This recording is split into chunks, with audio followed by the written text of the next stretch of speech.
Hello everyone, स्वागत है आप सभी का एक नए वीडियो में। दोस्तों, आज की इस वीडियो में आप लोग को बताने वाला हूं सेंट्रल बैंक ऑफ इंडिया का आप लोग केवाईसी फॉर्म को आप लोग कैसे भर सकते हैं। अगर आप लोग का बैंक बंद है और आपको बैंक में जाने के बाद बोल रहा है कि आप केवाईसी फॉर्म भरिए, फॉर्म भर के आप जमा कीजिए, तभी आप लोग का बैंक फिर से स्टार्ट होगा, चालू होगा।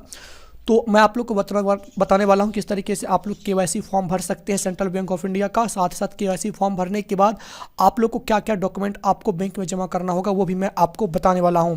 सबसे पहले मैं आप लोग को बताना चाहूँगा, ये वाला जो केवाईसी फॉर्म है ये आपको इंटरनेट पे भी मिल जाएगा, बट आप लोग को बैंक में जाकर ये वाला केवाईसी फॉर्म ले लेना है, फ्री में आपको दे दिया जाएगा। जैसे वहाँ पर आप लोग केवाईसी फॉर्म ले लेते हैं तो सिंपल आपको इसे भरना है। तो कैसे भरना है वो मैं आपको आगे बता देता हूं। उससे पहले मैं आपको बताना चाहूँगा केवाईसी फॉर्म के साथ आप लोग को बैंक में क्या क्या डॉक्यूमेंट जमा करना होगा। तो इसमें आप लोग को पहले तो केवाईसी फॉर्म भरना है, उसके साथ साथ आप लोग को आधार कार्ड लगेगा, आधार कार्ड का जीरोक्स दोनों साइड का, पैन कार्ड लगेगा, पैन कार्ड का जीरोक्स, और वहाँ पर आप लोगों को आपका पासबुक जो वो पासबुक लगेगा। ये सब आपको डॉक्यूमेंट लगेगा और यहाँ पर आपको एक फ़ोटो चिपकाना होगा, तो यहाँ पर आपको ये फ़ोटो भी एक आपको लगने वाला है। तो ये सभी डॉक्यूमेंट आप लोग को पूरा ये डॉक्यूमेंट भर लेना है, और जो मैं आपको डॉक्यूमेंट अभी बताया था ये सभी डॉक्यूमेंट को अटैच करके आप बैंक में जमा कर दीजिएगा। उसके बाद आप लोग का एक दिन के अंदर अंदर आप लोग का केवाईसी कंप्लीट हो जाएगा और आप लोग का बैंक स्टार्ट हो जाएगा, केवाईसी हो जाएगा। तो सबसे पहले इस फॉर्म को भरना है, तो इसके लिए आप लोग को कैसे भरना है वो मैं आपको अब बता देता हूँ। तो इसके लिए सबसे पहले आप लोग को यहाँ पर ऑप्शन आता है एप्लीकेशन नंबर का, तो इसमें आपको कुछ नहीं करना है, छोड़ देना है। नीचे में आना है नेम ऑफ एप्लीकेंट है, तो यहाँ पर आपको अपना नाम डालना है। नाम जैसे यहाँ पर आपको डालना है नाम।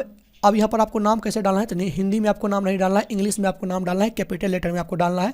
जैसे मेरा नाम मनीष है तो इसमें आपको एम डालना है, इसमें ए डालना है, ये इसमें NISH, मतलब एक बॉक्स में आपको एक लेटर डालना है। जैसे यहाँ पर आपका नाम खत्म होता है, कुमार लिखिएगा या आप कुछ भी लिखिएगा, तो एक बॉक्स आपको छोड़ के, एक या दो बॉक्स छोड़ के आपको अपना आगे का कुमार या कुछ भी लिखना है, इस बात का आपको ध्यान रखना है। उसके बाद उसी तरीके से फादर्स नेम डालना है। फादर्स नेम में आपका जो फादर्स नेम है फादर्स नेम डालिएगा। उसके बाद जो लास्ट का नेम होगा वो आपको एक बॉक्स या दो बॉक्स हटा के लिख देना है। उसके बाद नीचे आइएगा तो यहाँ पर आपको ये बोलेगा जेंडर, तो आप मेल हैं या फीमेल हैं, लड़का है या लड़की है, लड़का है तो मेल पे टिक कीजिए, लड़की है तो फीमेल पे टिक कीजिए। उसके बाद ये बोलेगा मैरिज स्टेटस, मतलब कि आप लोग शादीशुदा हैं या मैरिज हैं, तो यहाँ पर आप लोग को सिंगल हैं तो सिंगल पे क्लिक कीजिए, अगर शादीशुदा है तो मैरिज पे क्लिक कीजिए। उसके बाद यहाँ पर आपको ये डेट ऑफ बर्थ डालने के लिए बोलेगा, तो यहाँ पर आपको डेट ऑफ बर्थ का डेट डालना है। जैसे मान लीजिए अगर आपका जन्म है 15/8/2002, तो यहाँ पर आपको 15 डालना है, इसमें 08 डालना है, इसमें 2001 डालना है। देख सकते हैं DD मतलब डे, MM मतलब मंथ, YY मतलब ईयर। अगर मान लीजिए अगर आपका जो है 5वां महीना में जन्म हुआ है तो पहले आपको 0 डालना है, उसके बाद आपको 5 डालना है, इस तरीके से।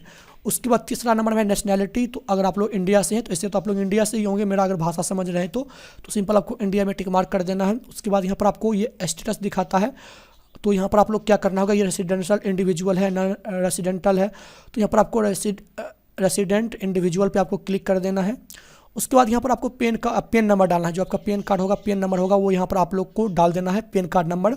और ये पेन कार्ड जो होगा, पेन कार्ड में ही आपका पेन कार्ड नंबर था, वो यहाँ पर आपको डालना है। नीचे आना है, यहाँ पर आप लोग को आधार नंबर डालना है, यहाँ पर देख सकते हैं, तो यहाँ पर आप लोग को आधार नंबर डाल देना है। उसके बाद proof of identity submitted for PAN exemption, तो यहाँ पर आपको मल्टीपल ऑप्शन है, तो यहाँ पर आपको आधार कार्ड पे टिक मार्क कर देना है। सबके पास आधार कार्ड है, अगर आप वोटर कार्ड देते हैं तो वोटर कार्ड पे भी क्लिक कर सकते हैं, बट यहाँ पर आपको आधार कार्ड पे क्लिक कर देना है। उसके बाद नीचे जाने से पहले मैं बताना चाहता हूँ फ़ोटो के बारे में, तो यहाँ पर आपको एक पासपोर्ट साइज़ का फ़ोटो नया वाला डाल देना है। उसके बाद फ़ोटो के साथ साथ आप लोग को सिग्नेचर नीचे में करना है। जैसे मान लीजिए यहाँ पर आप फोटो लगा दीजिएगा तो सिग्नेचर आपको क्रॉस करना है। आपका सिग्नेचर का कुछ भाग यहाँ पर रहना चाहिए और कुछ भाग आपका फ़ोटो पर रहना चाहिए, इस तरीके से आपको चिपका के उसके बाद आपको क्रॉस करके आपको फ़ोटो पर लेते हुए आपको सिग्नेचर कर देना है। नीचे में आना, यहाँ पर आपको एड्रेस का डिटेल डालने के लिए बोलता है यहाँ तो यहाँ पर आपको एड्रेस फॉर कॉरस्पॉन्डेंस का बोल रहा है, तो यहाँ पर आप लोग का जो ओरिजिनल एड्रेस है जहाँ पर अभी आप रह रहे हैं वो एड्रेस यहाँ पर आपको डालना है। गांव का नाम डाल देना है, देख सकते हैं विलेज का नाम है, पिन कोड डाल देना है, स्टेट डाल देना है, और यहाँ पर आपको कंट्री का नेम डाल देना है।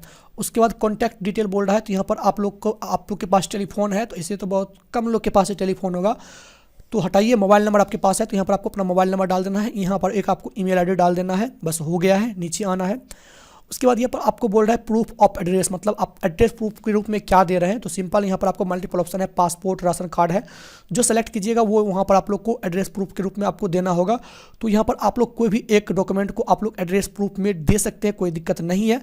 उसके बाद नीचे आना है, यहाँ पर आपको ये परमानेंट एड्रेस बोल रहा है। तो अगर आप लोग का ये दोनों एड्रेस अलग अलग है तो भाई सब अलग अलग डाल दीजिएगा। अगर आप लोग का दोनों सेम ही है, घर ही पे आप लोग रहते हैं, तो परमानेंट एड्रेस और कॉरस्पॉन्डेंस एड्रेस दोनों सेम होगा, दोनों का एड्रेस सेम डाल दीजिएगा। सेम यहाँ पर आपको विलेज का नाम डालना है, पिन कोड डालना है, स्टेट डालना है एंड कंट्री का नेम डाल देना है, हो जाएगा। उसके बाद सेम उसी तरीके से आप लोग का प्रूफ ऑफ एड्रेस, तो यहाँ पर आप लोग सेलेक्ट कर लीजिएगा, कुछ भी वोटर कार्ड है कुछ भी है, यहाँ पर सेलेक्ट कर लीजिएगा, नहीं तो आप छोड़ भी सकते हैं इसे। उसके बाद नीचे आने के बाद यहाँ पर आपको ये अदर डिटेल्स में आपको बोलेगा आपका एनुअल इनकम कितना है। तो अगर आप लोग का 1 लाख से कम है तो इसमें टिक मार्क कर देना है, 1 लाख से लेकर 5 लाख के बीच है तो इसमें करना है, 5 लाख से 10 लाख है तो इसमें टिक करना है, यहाँ पर आपको टिक कर देना है। उसके बाद यहाँ पर आप लोग को जितना भी आपका एनुअल इनकम होगा, सालाना आय होगा, वो यहाँ पर आपको डाल देना है, 1 लाख 2 लाख जो भी हो। उसके बाद यहाँ पर आप लोग को डेट डाल देना है, आज का ही डेट आप लोग डाल सकते हैं, कोई दिक्कत नहीं है। उसके बाद आपको ये बोलता है ऑक्यूपेशन, तो यहाँ पर आप लोग जो है क्या काम करते हैं वो यहाँ पर आप लोग सेलेक्ट कर सकते हैं, देख सकते हैं government service, business, professional, agriculture है, बहुत सारा ऑप्शन है, तो यहाँ पर आप लोग सेलेक्ट कर सकते हैं जो भी हो। स्टूडेंट है तो स्टूडेंट पे क्लिक कीजिए।